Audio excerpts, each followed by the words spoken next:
The sun was a merciless hammer, beating down on the parched earth of Redemption Gulch, turning the dust to a fine, choking powder that coated every surface and filled every lung.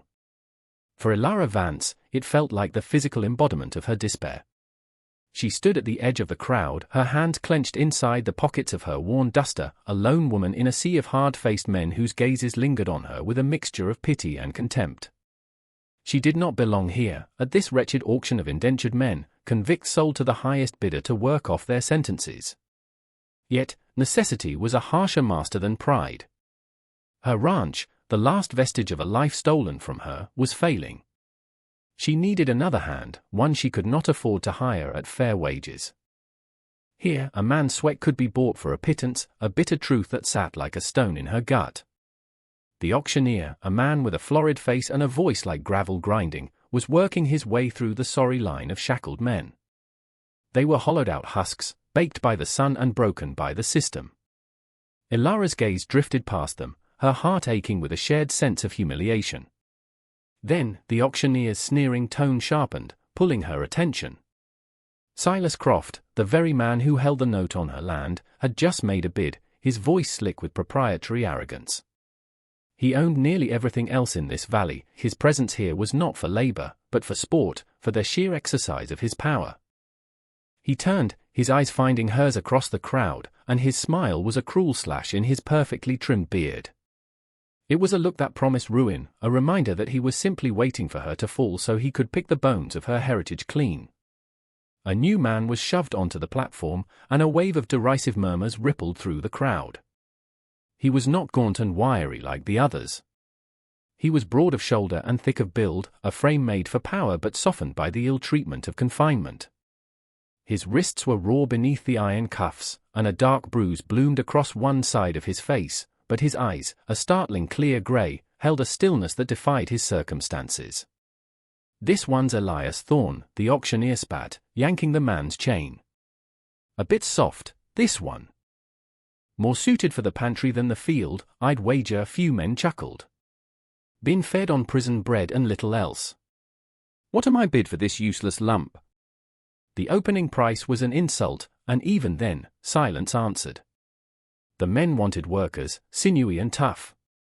This man, with his powerful but fleshy build, was deemed a poor investment. Silas Croft's voice boomed, not with a bid, but with a proposal aimed directly at Elara. "Why bother with broken-down stock, Mrs. Vance?" he called out, his voice dripping with condescension. "I'll offer you a different deal. Forgive your debt entirely. All you need do is sign over the deed to your dusty little plot." The crowd turned to watch her, their faces hungry for the drama. Humiliation washed over Elara, hot and suffocating. He was cornering her, shaming her in public. A reckless fire, born of desperation and rage, ignited within her. She would not be his spectacle. Her voice, when it came, was clear and steady, cutting through the silence. $20, she said, her eyes locked on the man on the block. For him, a collective gasp went through the crowd. The auctioneer stared, dumbfounded. Elias Thorne's head, which had been bowed in resignation, slowly lifted. His gaze met hers, and for a fleeting, inexplicable moment, she saw not a prisoner, but a man. Croft's face twisted into a mask of fury.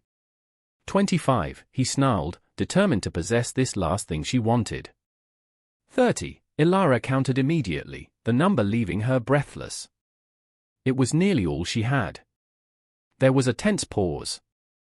Croft glared at her, then at the man on the platform, and with a dismissive sneer, he waved a hand. The sport was over. "Sold," the auctioneer barked, to the lady with more nerve than sense.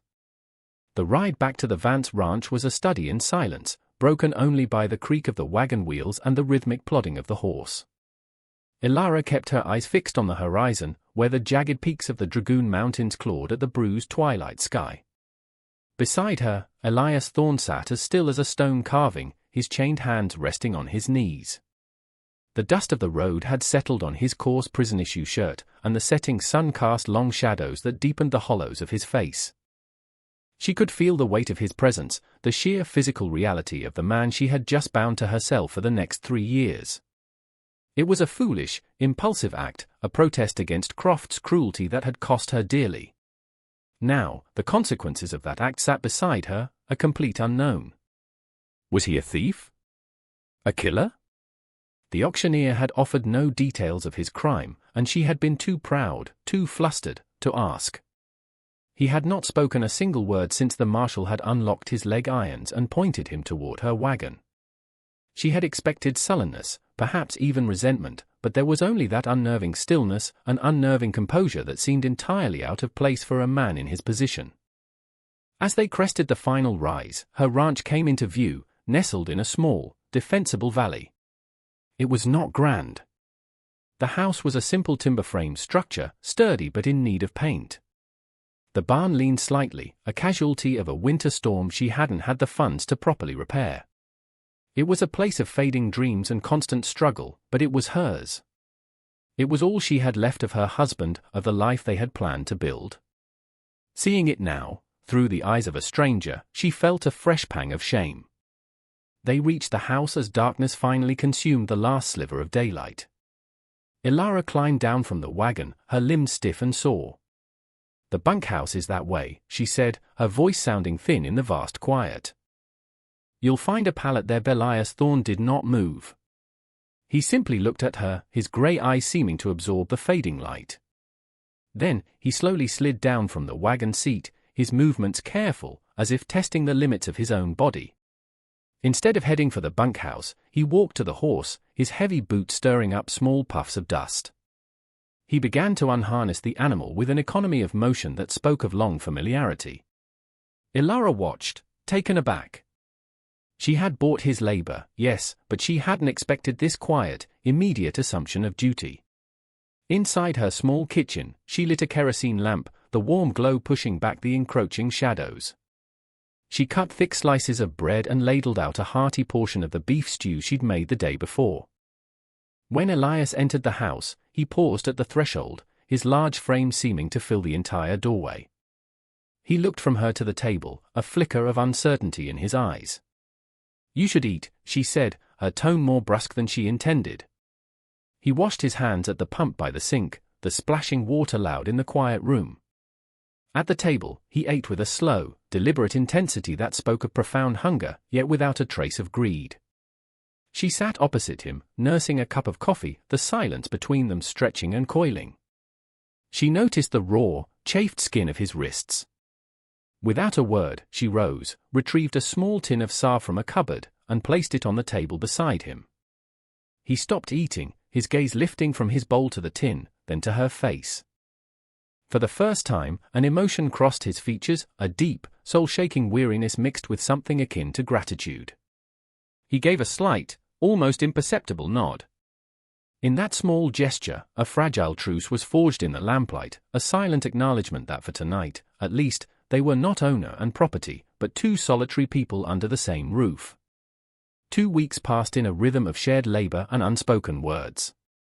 Elias proved to be a tireless worker, his initial softness hardening into solid muscle under the relentless sun. He mended the fences Croft's men were perpetually cutting, reset the loose stones in the well wall, and repaired the leaning barn with a carpenter's skill that surprised her. He worked from before dawn until after dusk, never complaining, never speaking unless spoken to. His quiet competence was both a relief and a source of growing unease for Ilara. She knew nothing about him, yet she was beginning to rely on him, on the steady, reassuring presence that stood between her and total collapse. The fragile peace was shattered one afternoon by the sound of approaching hoofbeats. Silas Croft rode into her yard, flanked by 2 of his hired thugs. He dismounted with the unearned confidence of a king surveying his domain, his eye sweeping over the repaired barn with an expression of annoyance. "Making improvements, I see," he said, his voice a low sneer. "Wasting your money on a lost cause." Ilara stepped onto the porch, her rifle held loosely in her hands. Elias, who had been splitting wood, stopped his work, the axe held motionless at his side. He stood positioned between her and Croft, a silent, immovable barrier. "This is my property, Croft," Ilara said, her voice cold. "State your business and leave." Croft chuckled, a humorless sound. "Your property?" "For now." The note comes due at the end of the month, Elara. And I've spoken with the banker. There will be no extension. He took a step closer, his gaze predatory. But I am a reasonable man. I am still willing to offer you a way out. A permanent solution. He paused for dramatic effect. Marry me. Unite our properties. I will protect you. You will want for nothing. The proposal was so vile, so utterly repulsive, that Elara felt bile rise in her throat. He didn't want a wife, he wanted her water rights, her land, her submission. I would rather burn this ranch to the ground, she hissed. Croft's face hardened. Then you will have nothing. You and your pet convict will be out on the road with whatever you can carry. The choice is yours. He mounted his horse and rode away, leaving his threat hanging in the air like poison. Panic, cold and sharp, seized Elara. He had her trapped. There was no way to raise the money. Defeat was a bitter, metallic taste in her mouth. That evening, as she stared blankly at the account book that confirmed her ruin, a desperate, insane idea began to form. It was a wild gamble, a legal maneuver so audacious it might just work. She found Elias by the corral, rubbing down the horse. She took a deep breath, the words feeling like ash in her mouth. Mr. Thorne, she began, her voice trembling slightly. I have a proposal for you. It is not a request, but a matter of business. A way to secure this ranch from Croft. He turned, his grey eyes patient, waiting. I want you to marry me. Elias stared at her, his expression unreadable in the deepening twilight. The only sound was the gentle nicker of the horse and the sigh of the wind through the cottonwoods. He had clearly expected a command about the next day's chores, not a proposal of marriage from the woman who owned his indenture. He finally broke the silence, his voice a low rumble she had seldom heard. Why? It was a simple question, but it carried the weight of all the unsaid things between them. Elara forced herself to meet his gaze, to lay out the cold, hard logic of her desperate plan. Croft cannot foreclose if the property is jointly held by a married couple without both signatures on a new agreement. It's an old territorial law, designed to protect wives from gambler husbands, but my father told me it still stands. If you are my husband, on paper, he cannot seize the land with the note he holds. It will buy us time. Time to bring in the herd, to sell them, to find a way. She felt a flush of heat on her cheeks, laying her vulnerability so bare. It would be a contract. Nothing more. In name only. A business arrangement to protect this ranch. In exchange, when this is over, when the indenture is complete, I will give you a stake. A horse, a saddle, and $500. It was a fortune to a man in his position, a promise of a new life. He considered her words, his gaze sweeping over the ranch, the house, and finally settling back on her face. She saw a flicker of some deep, old pain in his eyes, a shadow of a life he had lost. He had been a man of substance once, she felt it in her bones. This charade must be a particular kind of hell for him. He will not let this stand, Elias said, his voice flat. Croft is not a man to be deterred by a piece of paper. It will deter him long enough, she insisted, a note of pleading entering her voice. It is the only chance I have. He looked at her for a long time, and she felt as though he were seeing past the desperate ranch owner to the frightened woman beneath. He gave a single, decisive nod. I will do it. The next day, they rode into the small town of Sanctuary, the nearest place with a circuit judge. The judge was a weary man with whiskey on his breath who looked at them over his spectacles with undisguised curiosity. The pairing was odd, the proud, solitary Mrs. Vance and the silent, broad-shouldered man with prison pallor still clinging to him. The ceremony was a hollow, perfunctory affair held in a dusty office that smelled of stale tobacco. The judge's words, meant to bind two souls in sacred union, felt like the reading of a legal deed. Elara's hands were cold, her heart a frantic drum against her ribs. When she spoke her vow, the words tasted like lies. Elias's voice, when he spoke his, was steady and clear, a stark contrast to her own trembling tone. When the judge pronounced them man and wife, there was no kiss, no celebratory embrace. There was only the scratching of a pen as they signed the official document. They were bound together, two strangers shackled by a shared desperation. The ride home was even more silent than the first, the air thick with the enormity of what they had done. That night, she made up a bed for him in the small parlor. The house felt different, charged with a new and awkward intimacy. They were no longer mistress and servant, but husband and wife. And yet, they were complete strangers, their new reality a fragile fiction they had to somehow maintain. The fiction of their marriage was tested almost immediately.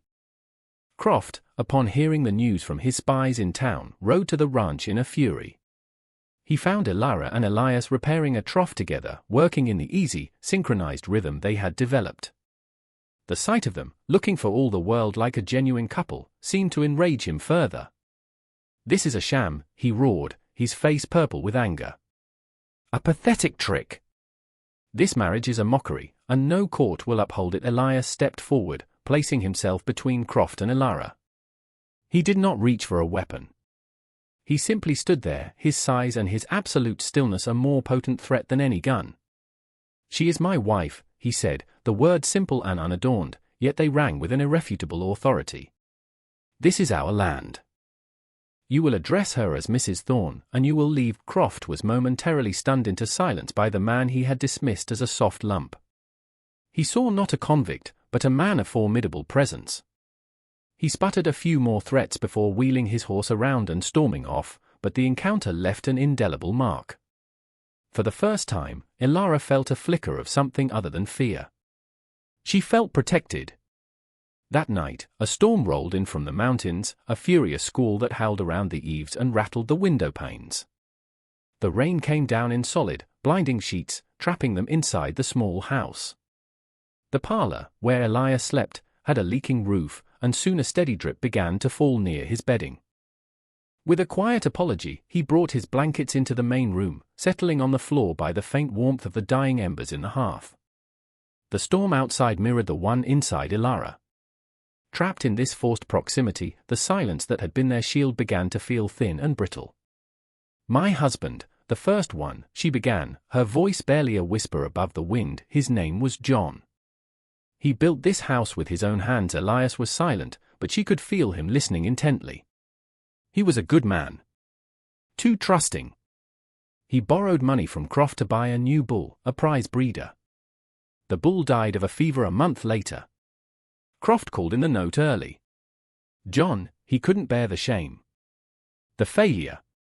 He rode out one morning and didn't come back." She didn't have to say the rest. The story was a common one in this hard country. She finally spoke of the piano, her voice thick with unshed tears. "It was a wedding gift from my father.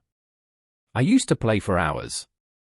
It was the only thing that felt like it was truly mine. I sold it to pay for his funeral." The confession hung in the air, a testament to all she had lost. After a long moment, Elias spoke, his voice low and resonant in the dark room. "I was a captain. Union Army, 3rd Cavalry." Elara turned to look at him, a silhouette against the faint firelight. "We were tasked with escorting a group of settlers through contested territory. My commanding officer, a Major Fletcher, was taking bribes to look the other way while raiders stole cattle and supplies. When I found out, I confronted him. He had me arrested on trumped-up charges of treason, of conspiring with the enemy. He produced forged letters, paid witnesses. Men like Croft and Fletcher, they are cut from the same cloth. They see the world as something to be carved up for themselves." He fell silent, the weight of his own injustice filling the small space between them. In the heart of the storm, sheltered in the house John had built, they were no longer just Elara Vance and Elias Thorne. They were Elara and Elias, two souls scarred by the greed of powerful men, their paper marriage suddenly feeling a little less like fiction. The shared confessions of that stormy night irrevocably altered the landscape of their relationship. The polite distance they had maintained dissolved, replaced by a tentative, fragile intimacy. They began to talk more, sharing small details of their pasts over dinner, finding common ground in their shared love for the land and their mutual disdain for bullies like Croft. Elara learned that Elias was not just a soldier but a well-read man who could quote Shakespeare and discuss crop rotation with equal ease. He learned that her reserved exterior hid a fierce, protective loyalty and a deep well of kindness. He saw her not as the woman who had bought him, but as a warrior defending the last bastion of her world. He began to see the ranch not as his prison, but as a place worth fighting for. His purpose, once focused solely on surviving his sentence, now shifted to encompass her survival as well. They became a team, a true partnership. He taught her how to shoot with a soldier's precision, not just a rancher's aim. She, in turn, began to treat his injuries with a gentle care that went beyond mere duty, her touch lingering for a fraction of a second longer than necessary. Hope, a sentiment Elara had long ago abandoned, began to take root in the parched soil of her heart. The ranch started to reflect this new vitality. The garden flourished under their combined efforts, and the small herd of cattle grew fat on the summer grass. But as their small world began to heal, Croft's attacks escalated. He was no longer content with cutting fences. One night, they woke to the smell of smoke. One of the outlying hay sheds had been set ablaze. A week later, they found their small creek, their primary water source, dammed upstream on Croft's property, the flow reduced to a muddy trickle. Each act of sabotage was designed to break them, to starve them out. Each time, they fought back. They worked for 2 days straight, digging a new channel to bypass the dam. They stood watch in shifts through the night, rifle in hand, guarding against arsonists. Their shared struggle forged a bond stronger than any legal document. One evening, exhausted after putting out a fire Croft's men had set along their northern fence line, Elara was cleaning a soot smudge from Elias's cheek. Her fingers trembled slightly as they brushed his skin. He caught her hand, his calloused thumb stroking her palm.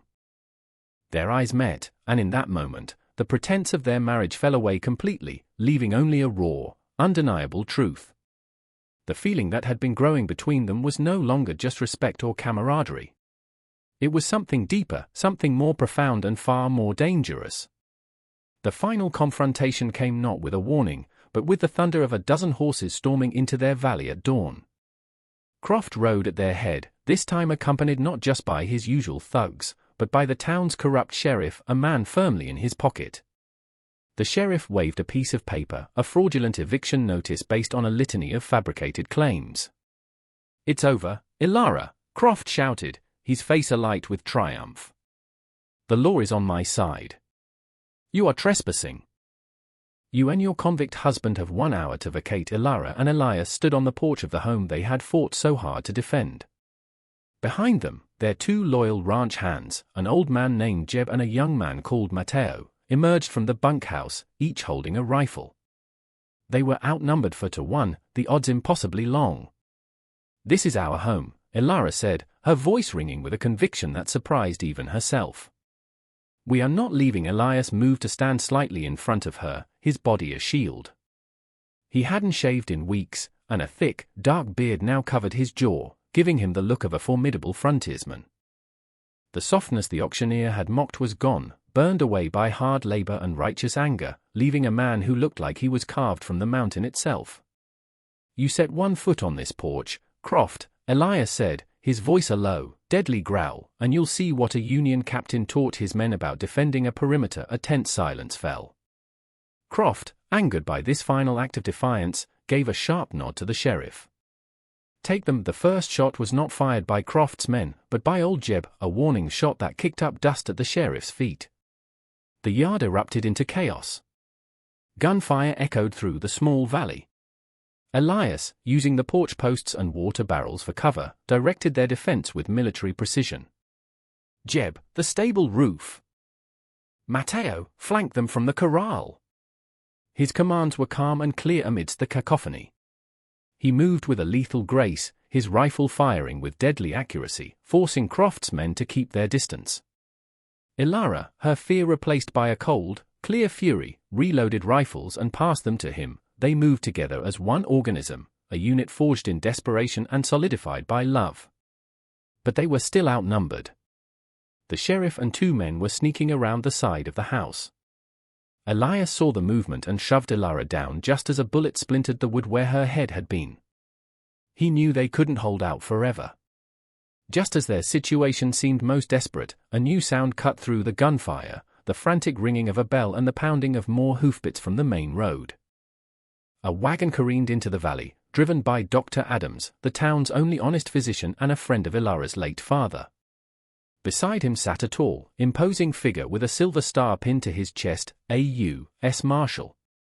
Dr. Adams had ridden through the night to the next county to fetch him, a plan Elara and Elias had put in place weeks ago as a last resort. The sight of the federal lawman brought the firefight to an abrupt halt. The corrupt town sheriff's face went pale. "Silas Croft," the marshal's voice boomed, deep and authoritative, "you are under arrest for attempted murder, arson, and conspiracy to defraud." Croft's face contorted with rage and disbelief.